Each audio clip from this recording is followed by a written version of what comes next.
Emily laid out the agenda for us, but I'm more interested in the conflict and where exactly the friction points will be between Democrats and Republicans on getting some of these deals done. What exactly is the outcome that we could expect in the coming weeks? Well, I think the key conflict is really between the House Freedom Caucus, very right-wing House members, and kind of everybody else. So we'll go to the spoiler. The spoiler is I think there's going to be a shutdown, and one reason I think there's going to be a shutdown is that shutdowns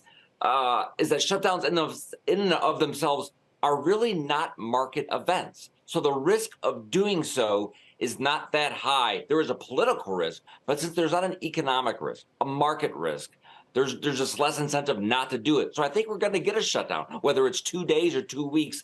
I don't know, but I think that is going to happen. If that does happen, you just implied that it's more theater than it is anything else because there's not going to be a massive economic or market impact to it.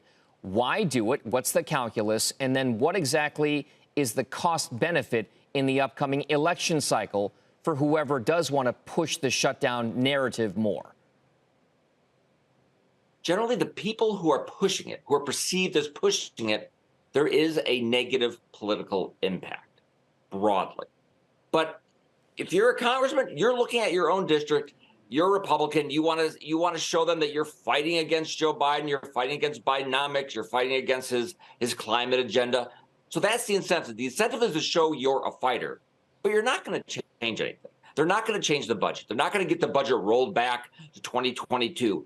And meanwhile, if you're actually concerned about deficits and debt, you should be talking about entitlement reform, creating a more efficient tax system that can bring in more revenue and economic growth. They're not talking about that. So that's why I think you're right to say it is theater, it is performative.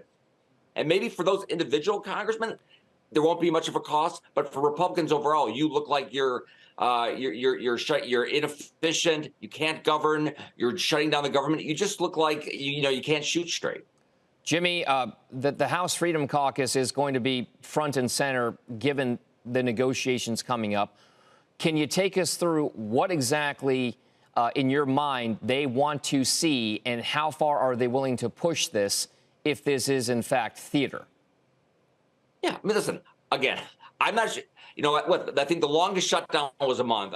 It seems unlikely it'll go that far. One reason is the budget agreement that we got back in May, which President Biden signed in early June, that's a bipartisan agreement. So they've already agreed on a bipartisan basis how to fund the government.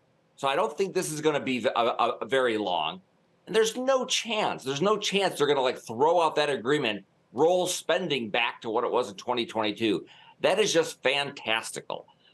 So I think, again, it might help particular members of that caucus, showing that they're sticking up for themselves, they're standing up to President Biden.